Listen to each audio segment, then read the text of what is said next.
नमस्कार प्रिय दर्शकों, हाजिर हूं मैं लेकर कार्यक्रम ज्योतिष जिज्ञासा।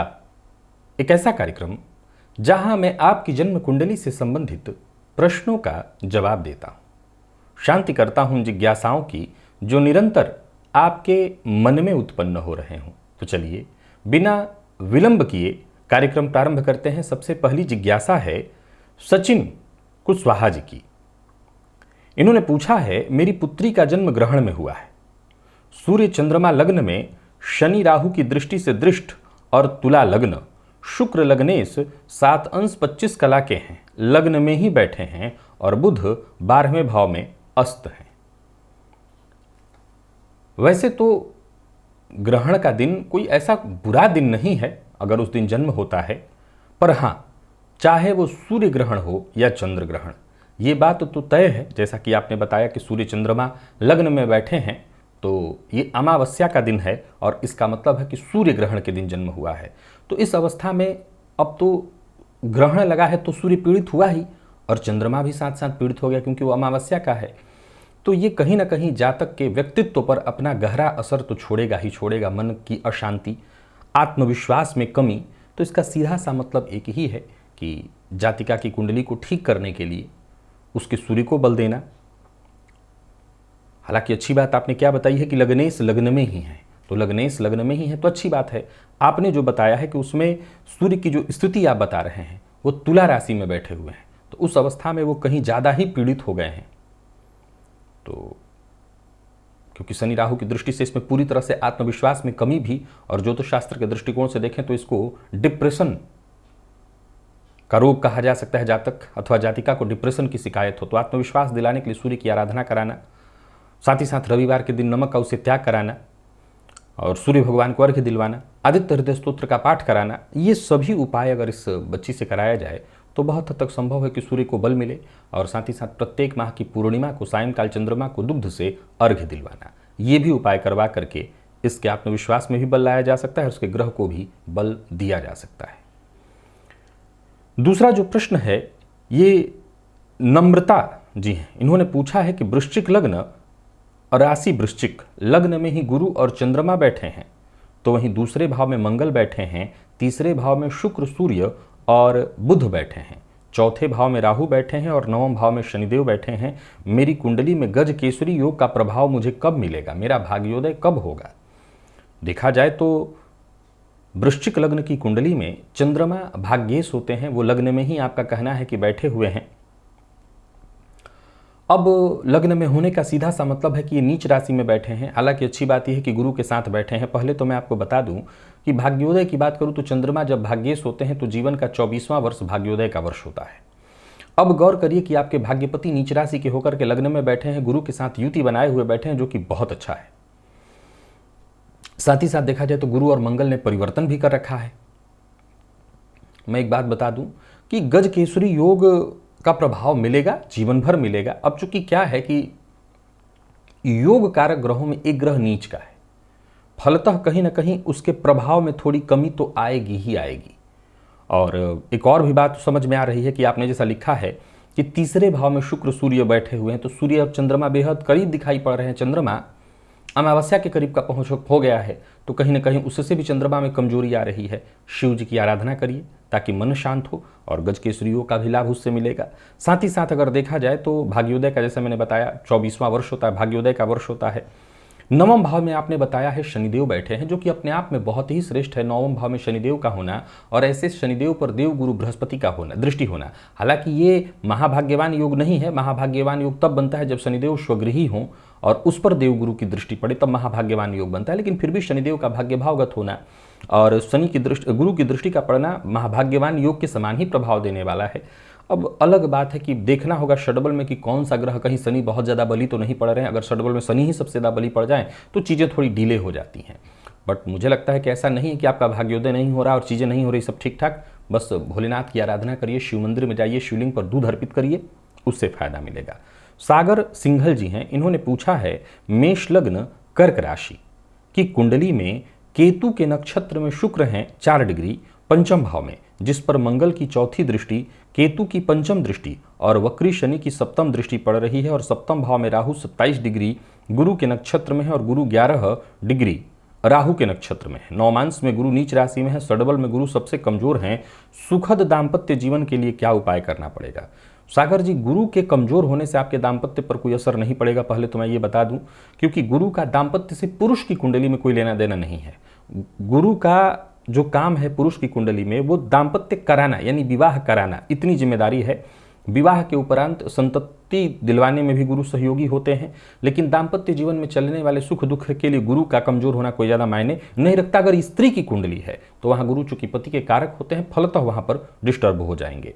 अब रही बात, जैसा कि आपने कहा कि आपने जो ग्रह स्थितियां बताई हैं कि मेष लग्न की कुंडली और कर्क राशि कुंडली में केतु के नक्षत्र में शुक्र 4 डिग्री के साथ पंचम भाव में बैठे हुए हैं, जिस पर मंगल की चौथी दृष्टि, केतु की पंचम दृष्टि और वक्री शनि की सप्तम दृष्टि। तो ये जो शनि की दृष्टि शुक्र पर पड़ रही है, तो ये आपके दाम्पत्य जीवन को कमजोर और खराब करने वाला माना जाएगा। शुक्रवार के शुक्रवार गाय को हरा चारा और कबूतरों को दाना डालिए, तो इससे दाम्पत्य जीवन में जरूर थोड़ा सा आपको अंतर दिखाई पड़ेगा। और साथ ही साथ प्रत्येक शुक्रवार को जहां भगवान शिव का मंदिर हो, वहां गौरी जी के मंदिर में जाकर के सफेद कनेर का पुष्प मां गौरी को अर्पित करिए, तो इससे भी दाम्पत्य जीवन में जो आपके कलह तनाव परेशानी चल रही है या दाम्पत्य जीवन सुखद नहीं हो पा रहा, वो सुखद होगा।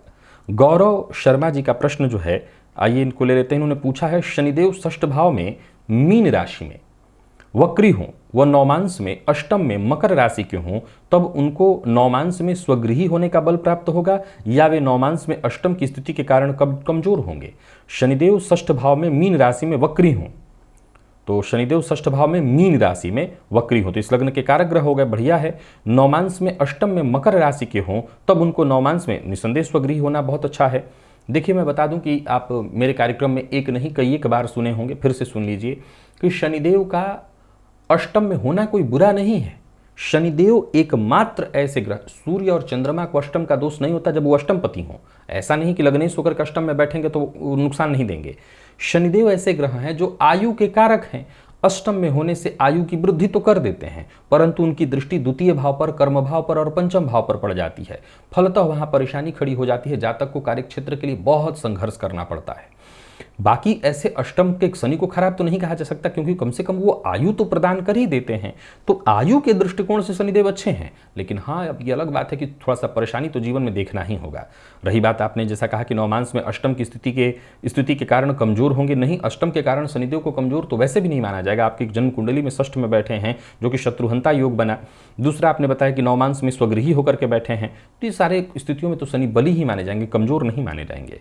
मृत्युंजय शुक्ला जी हैं, इनका प्रश्न है कि सिंह लग्न की कुंडली में 12वें भाव में नीच के मंगल 23 अंश के, परंतु नौमांस में कर्क लग्न में 7वें भाव में उच्च के, क्या मूंगा पहना जा सकता है?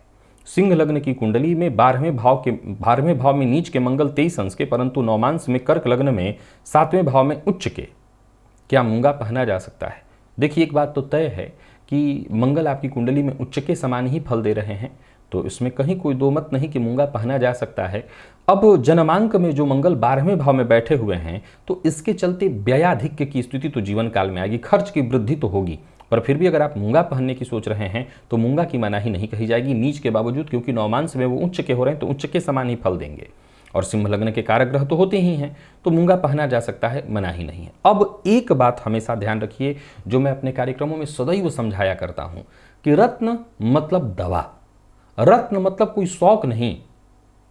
ऐसा नहीं है कि हम शौक से रत्न धारण करें, वो दवा है, और दवा कोई शौक से नहीं खाता है। तो दवा खाने से पहले क्या हम ये कतई विचार नहीं करते कि इस दवा का क्या साइड इफेक्ट होगा? बिल्कुल करते हैं।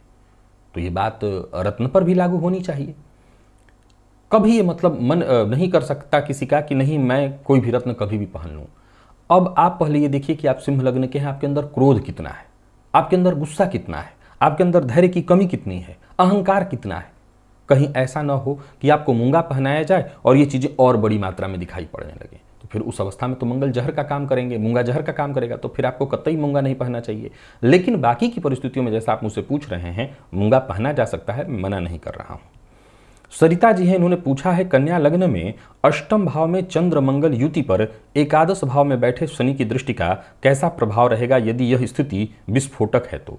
कन्या लग्न में अष्टम भाव में चंद्र मंगल युति पर एकादश भाव में बैठे हैं। जी हाँ, मंगल बैठे हैं जन्म कुंडली के अष्टम में और शनि की दृष्टि से दृष्ट होने के कारण ये विस्फोटक योग तो बनता ही बनता है, दुर्घटना की स्थिति उत्पन्न कराने वाले ये हो जाते हैं। अब देखा जाए तो कन्या लग्न में अष्टम भाव में जो मंगल बैठे हैं वो मंगल कैसे हैं? तो अष्टम भाव में मंगल का होना कन्या लग्न में ये आयु प्रदाता हो गए, आयु प्रदाता, आयु प्रदान करने वाले, क्योंकि स्वगृह के हुए। परंतु शनि की दृष्टि से ये दुर्घटना कारक स्थिति उत्पन्न होती है। अब ऐसी अवस्था में शनि की महादशा, मंगल इत्यादि की दशा, निसंदेह उस दौरान सचेत तो रहना ही होगा। ये दुर्घटना कारक या जानलेवा स्थिति भी उत्पन्न कर सकती है।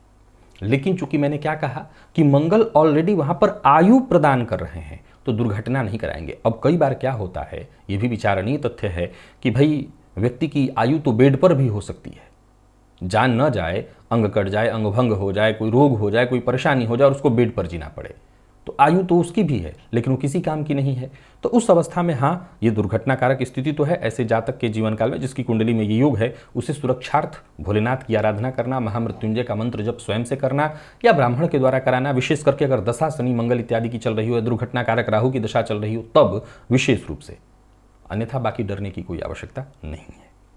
नीरज पाल जी हैं, इन्होंने पूछा है कि हमने प्रेम विवाह किया, शादी को भी 7 साल हो गए पर अभी तक हमें संतान की प्राप्ति नहीं हुई है। विवाह से पूर्व हमने कुंडली नहीं मिलवाया था। अभी आपका कार्यक्रम मैं पिछले 8 माह से देख रहा हूं, अभी मुझे कुछ इसकी जानकारी हुई है। हमारी कुंडली में नाड़ी दोष है और मैं ब्राह्मण वर्ण का हूं। अब हम क्या करें कि हमें भी संतान सुख की प्राप्ति हो? देखिए साहब, अब आप क्या कर सकते हैं और अब कोई क्या कर सकता है? अब कोई क्या कर सकता है? अभी परसों कुछ दिन पूर्व ही एक और ज्योतिष जिज्ञासा के कार्यक्रम में मैंने यही लाइन बोला था। किसी ने कहा था कि किसी सिद्ध महापुरुष ने कहा है कि जब मन मिल गया है इत्यादि इत्यादि तभी विवाह होता है।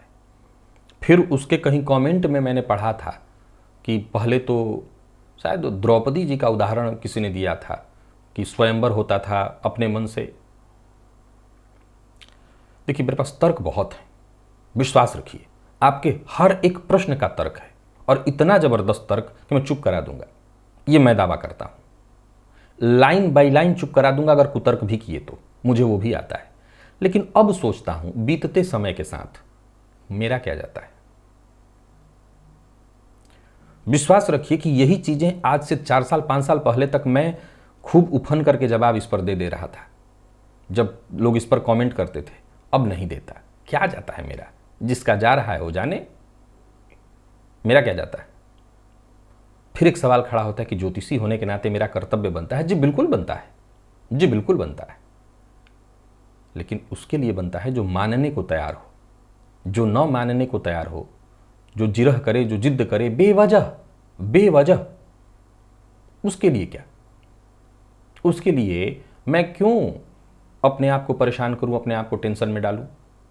अब भाई साहब आपकी तरफ आता हूं। मुझे आपसे कोई लेना देना नहीं, क्योंकि आप ऑलरेडी नहीं जानते थे और आप तब शायद मानते भी थे कि नहीं। मैं औरों की चर्चा यहां कर रहा था। देखिए, अब 2 ही बातें हैं। मैं यहां तक अपने कार्यक्रमों में कहता रहा हूं और कहता आया हूं कि नाड़ी दोष में मैं अभी भी, क्या लगता है आपको, मैं दिन भर इस विषय पर रिसर्च नहीं करता, दिन भर करता हूं। मैंने भी हाल फिलहाल एक कोई पुस्तक पढ़ी थी, मुझे नाम न लेने की जरूरत है उस ग्रंथकार के। उन्होंने लिखा, उन्होंने कई सारी कुंडलियों का प्रमाण दिया है, खूब, मतलब कम से कम 30-40 कुंडलियों का उसमें प्रमाण उन्होंने दिया है कि नाड़ी दोष के बाद भी देखिए यहाँ इनको बच्चा हुआ है। मैं तो खुद भी कह रहा हूँ कि हो रहा है बच्चा, मैंने कब मना किया? और कौन सा ये मेरे घर की बात चल रही है? मैंने जो शास्त्र की बात पढ़ी, जरा सोच के देखिए, एक बार समझने का तो प्रयत्न करिए, समझने का प्रयत्न करिए। चलिए, 100 में से 4 लोगों को हो जाता है या 10 लोगों को हो जाता है, 90 के साथ अगर परेशानी है तो जरा विचार करके देखिए कि क्या वो उच्च कोटि की तकनीक और क्या वो उच्च कोटि की साधना होगी जहां आज की तरह विज्ञान नहीं था, वो तो विशेष ही ज्ञान था। जहां आज की तरफ आईवीएफ वाली तकनीक नहीं उपलब्ध थी और वो तकनीक भी फेल हो जाती है, आईवीएफ वाली तकनीक उपलब्ध नहीं थी, तब उन्होंने कहा कि भाई नाड़ी दोष में विवाह मत करो, बच्चे नहीं होंगे या बच्चे को तकलीफ होगी। अब मैं आपको कमाल की बात बताता हूं, मैंने अपने लगातार के रिसर्चों में पाया कि नाड़ी दोष में भी कन्या संतति अगर हो रही है तो कन्या संतति को कोई तकलीफ नहीं है, कन्या संतति बहुत सुखद जीवन जी रही है। उसी बात को मैंने उस किताब में पढ़ा, उसमें ज्यादातर में उन्होंने कन्या संततियां दिखाई हैं और शाबाशी ली है। निसंदेह 100 में से 100 हो सकता है मेरे दर्शक ये कहेंगे कि भाई मैं कन्या और पुत्र में बहुत ज्यादा भेद नहीं करता। अब मैं भी मानता हूं, मैं मान ही लेता हूं, मेरा इसमें भी मेरा क्या जाता है। लेकिन फिर वही बात घूम फिर करके आती है कि तब फिर क्या बैलेंस की आवश्यकता नहीं रह गई है? क्या बैलेंस की आवश्यकता नहीं रह गई है? अगर पुत्री चाहिए तो पुत्र भी चाहिए और पुत्र चाहिए तो पुत्री भी चाहिए, दोनों होने चाहिए, तभी तो बैलेंस होगा। केवल लड़के हो जाएं तो फिर उनके लिए भी कोई विकल्प नहीं बचेगा और केवल लड़कियां हो जाएं तो फिर उनके लिए भी विकल्प नहीं बचेगा। यानी दोनों ही स्थितियों में दूर दूर की स्थिति ही उत्पन्न होगी। प्रकृति बैलेंस में है, यह सृष्टि बैलेंस पर चल रही है, दोनों चाहिए। तो मैंने पाया, मैंने खुद भी पाया और कई बार इसको मैं ऑलरेडी जिक्र कर चुका हूं कि मैं कन्या संतति में कोई न दिक्कत देख रहा हूं न कन्या संतति होने में दिक्कत देख रहा हूं। अगर आप मेरे पुराने वीडियोस खंगालें तो मैंने परसेंटेज वाइज चीज को समझाया है कि इतने परसेंट लोगों के घर में मैंने पाया कि कन्या संततियां हुई हैं। पुत्र संतति होने में दिक्कत और हो जाए तो उनमें कोई ना कोई तकलीफ, अगर वो इससे भी बच गए तो ताउम्र उनको मैं संघर्ष करते देख रहा हूं। अब फिर संभव है कि 100 लोग आ खड़े हों, 50 लोग खड़े हों कि नहीं मेरे तो पुत्र संतति भी, हम हैं भी ऐसे, उसको कोई दिक्कत नहीं, संभव है, मैं तब भी मानने को तैयार हूं। लेकिन क्या आप 2 के या 1 के बदौलत बाकी सबको आग में झोंका जाना चाहिए? क्या यह झोंका जाना चाहिए? क्या फिर वही बात घूम फिर करके आ जाती है कि जिन्होंने ये तपस्या, ये त्याग करके हमें प्रदान किया, उन्होंने कोई मांग, आज ज्योतिष के नाम पर कोई जरूरी नहीं कि केवल ब्राह्मण ही इस काम को कर रहे हैं, अब हर कोई कर रहा है और हर कोई करके इस ज्योतिष विधा के नाम पर पैसे लोगों से कमा रहा है। सवाल ये उठता है कि जब वो ये कर रहे थे, जब वो इसका सृजन कर रहे थे, हमारे लिए बना रहे थे, तब उनको हमसे और आपसे कोई विशेष उम्मीद नहीं थी, शायद वो इस उम्मीद के लिए कर भी नहीं रहे थे।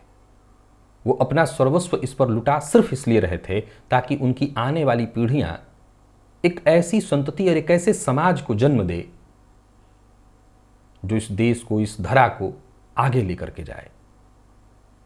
बस उनका शायद यही उद्देश्य था, यही रहा होगा जिसके चलते वो कर रहे थे। तो जैसा मैंने कहा कि जरा सोच के देखिए कि आज तकनीक, आज विज्ञान इतना आगे चला गया है, इतना आगे। अब हमारे पास एक से एक बड़े दूरबीन हैं जिससे हम उन ग्रहों को दूर से देख लेते हैं। तब क्या था? तब उन्होंने इस सब को कैसे बनाया? तब उन्होंने ये गति कैसे नापी? जिस ग्रहण को ढूंढ निकालने में वैज्ञानिक लगे हुए हैं, वो 50 रुपए का पंचांग ढूंढी, आपको मिल जाएगा, उसमें लिखा हुआ कौन से डेट पर होने वाला है और कितने से कितने समय में ठीक उसी टाइम में ग्रहण समाप्त हो जाएगा। तब इतने दूरबीन नहीं थे, तब संयंत्र नहीं थे, तब केवल और केवल उनकी तपस्या थी। हम ये जो इस पर प्रश्न उठा रहे हैं, केवल उनकी तपस्या पर उठा रहे हैं। अब आते हैं भाई साहब आपके साथ, नीरज जी, देखिए आपके साथ कष्ट है, परेशानी है। मैं इस कष्ट पर अब कुछ बोल भी नहीं सकता क्योंकि अब समय आगे आ चुका है। नाड़ी दोष में संतति सुख मैंने सदैव बाधित पाई है और विशेष करके ब्राह्मण वर्ण का उसमें से दोनों हो जाए तब तो मैंने यहां तक एक वीडियो में कहा था कि मैंने आईवीएफ अपनी देखरेख में 3 बार कराया, कुछ नहीं हुआ। तो आप एक बात तो तय जानिए, यहां कोई विषय ही नहीं है, हमारे पास एक ही तर्क है कि अब जो परिस्थिति आपके साथ है बस उसी को लेकर के आगे बढ़िए। एक तो सबसे पहले आप त्रिपिंडी श्राद्ध करिए, दूसरा प्रायश्चित्त करिए। संतति का हमारे घर में होना, हमारे घर में संतति का होना, अच्छी संतति का होना भी हमारे पूर्वजों और देवताओं परमात्मा की कृपा से ही संभव है, नहीं तो उत्पन्न तो पशु भी बच्चे कर देते हैं।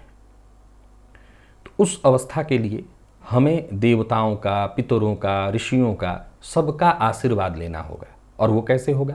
तो एक तो मैंने कहा त्रिपिंडी श्राद्ध, ताकि पितरों की कृपा मिले। दूसरा, घूमने तो जाते ही होंगे, नौकरी इत्यादि करते हैं तो, प्रेम विवाह किया है तो जरूर जाते होंगे घूमने के लिए।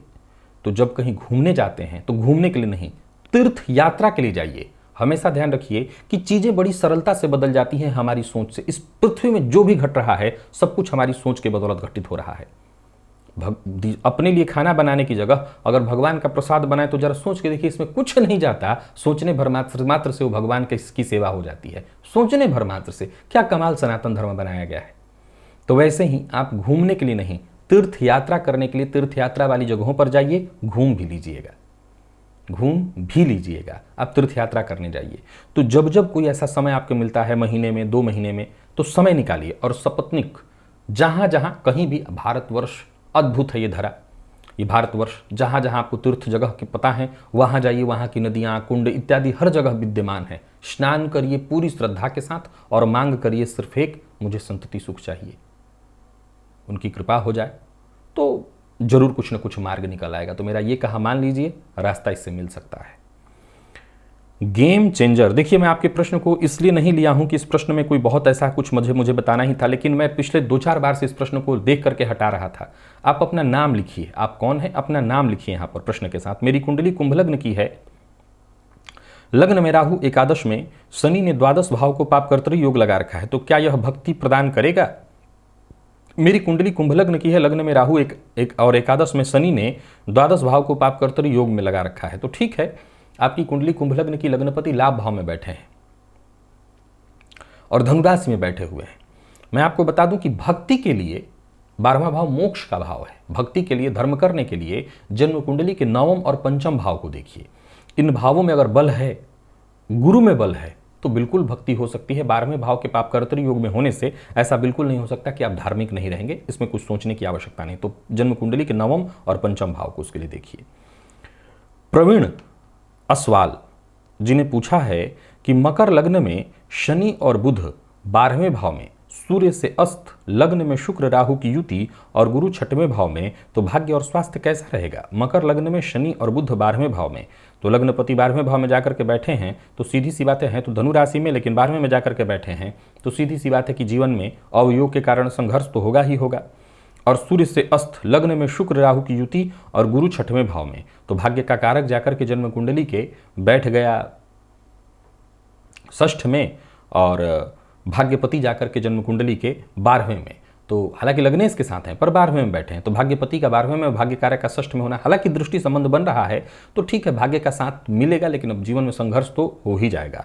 स्वास्थ्य के मामले में तो आपको खान पान पर ध्यान रखना ही होगा। गुरु का संबंध 6th से बन रहा है तो पेट जन्य रोग की संभावनाएं वो उत्पन्न करा ही देते हैं। दीपक ढंकानी, इन्होंने पूछा है कि कर्क लग्न में राहु गुरु मंगल 2 भाव में, लेकिन चलित में राहु लग्न में अकेले और केतु 7th में अकेले, बाकी सभी ग्रह 2य, 5th और 6th में है, तो क्या कालसर्प योग का फल मिलेगा? जी नहीं, बिल्कुल नहीं। कालसर्प योग के लिए राहु और केतु के मध्य ही सभी ग्रहों का आ जाना जरूरी है। एक और बात बता देना चाहता हूं आपको कि अगर मान लिया जाए कि राहु के साथ 2 या 3 ग्रह बैठे हैं, सपोज करिए राहु के साथ 2 या 3 ग्रह बैठे, उस अवस्था में भी, हालांकि उस अवस्था में कालसर्प बनने के चांसेस बहुत कम होते हैं पर बन सकते हैं, अगर सभी के सभी ग्रह राहु से कम 12 अंश पीछे हों। मैं फिर दोहरा रहा हूं, अगर राहु से 12 अंश पीछे सभी ग्रह हों तब कालसर्प योग बन सकता है, राहु के साथ ग्रह होने के बाद भी। अन्यथा कालसर्प सिर्फ तब बनेगा जब राहु और केतु के मध्य सारे ग्रह हों। आदित्य गुप्ता जी ने पूछा है, कन्या लग्न एकादश भाव में चंद्र 24 डिग्री, सूर्य 5 डिग्री, बुध 29 डिग्री और नौमांश में चंद्र नीच के, शनि और शुक्र के साथ, नौमांश में नवम के स्वामी उच्च के, जीवन में चंद्रमा की कैसी स्थिति रहेगी? कन्या लग्न एकादश भाव में चंद्रमा 24 डिग्री पर यानी स्वगृही है, सूर्य 5 डिग्री, बुध 29 डिग्री और नौमांश में चंद्रमा नीच के, शनि और शुक्र के साथ है। तो शनि के साथ होने के चलते नौमांश में ये मानसिक अशांति और परेशानी को तो देने वाले बनेंगे ही। जन्मांक में भी जैसा आपने कहा कि सूर्य चंद्रमा के साथ है तो ये अमावस्या के ही चंद्रमा माने जाएंगे, कमजोर चंद्रमा, मानसिक अशांति देने वाले। तो दोनों ही अवस्थाओं में चंद्रमा की स्थिति मानसिक अशांति और परेशानियों को देने वाली ही मानी जाएगी। शिव जी की आराधना करिए, संभव हो तो पूर्णिमा का व्रत करिए, चंद्रमा को सायंकाल दुग्ध से अर्घ्य प्रदान करिए। और ये प्रश्न है मुक्ति दिया, ये क्या नाम है? ठीक है, आपका जो भी नाम हो, नाम अगर यही है तो अच्छी बात। कुंभ लग्न कन्या राशि की कुंडली में शनिवत राहु से पीड़ित गुरु ने जातक को रंग बना दिया। वर्तमान में गुरु की महादशा में राहु का प्रत्यंतर एवं 2023 अप्रैल गोचर में जातक के 8वें भाव में गुरु राहु की युति, क्या जातक का अंत निकट है? कुंभ लग्न कन्या राशि की कुंडली में शनिवत राहु से पीड़ित गुरु ने जातक को राजा सरंक बना दिया। नहीं, बिल्कुल नहीं। पहले तो मैं आपको बता दूं कि आप मेरे उस सूत्र की पुष्टि कर रही हैं, यहाँ पर कर रहे हैं, मैं नहीं जानता ये स्त्रीलिंग या पुल्लिंग, लेकिन जो भी हैं आप ये मेरे उस सूत्र की पुष्टि कर रहे हैं जहां मैंने कहा था घर छूटे, परिवार छूटे और स्थिति बिगड़े तो संसार छूटे। तो ये कन्या राशि के चलते हुआ है। कन्या राशि का प्रभाव मैंने लगातार बीते दिनों बताया, अब तुला के लिए वो बता रहा हूं कि घर छूटे, परिवार छूटे, स्थिति बिगड़े तो संसार छूटे। ये शनि का प्रभाव, शनि का राशि से पंचमस्थ स्थिति, ज्योतिष शास्त्र के मर्मज्ञ, दक्षिण के मर्मज्ञ कहते हैं कि शनि का ये पंचम भावगत स्थिति जातक को टूटे फूटे बर्तनों में खाने के लिए बाध्य कर देता है। टूटे फूटे बर्तन में कौन खाता है, जिसकी भिखारी वाली स्थिति बन जाए, तो ये उसके कारण हुआ है। बाकी सचेत रहिए, अब जनवरी में परिवर्तन हो रहा है, लेकिन धीरे धीरे समय लगेगा, परिवर्तन का प्रभाव अवश्य मिलेगा। और अंत निकट क्यों आएगा, और जब आ ही जाएगा तो उसे कौन रोकेगा। भगवान की शरण में बने रहिए, अंत की सोच करके चलेंगे तो फिर कुछ भी प्रारंभ नहीं हो सकेगा। तो अपने कार्य का अंत सोचिए, जीवन का अंत मत सोचिए। जीवन का अंत सिर्फ उसके हाथ में है। तो प्रिय दर्शकों, आज इतनी ही जिज्ञासाओं को लेकर के मैं आप सबके सम्मुख उपस्थित हुआ था। आशा करता हूं जिन जातकों के, जिन दर्शकों के प्रश्न इस कार्यक्रम में सम्मिलित हुए हैं, उनकी जिज्ञासा अवश्य शांत हुई होगी। आज के लिए बस इतना ही, इजाजत दीजिए, पुनः मुलाकात होगी। तब तक के लिए नमस्कार।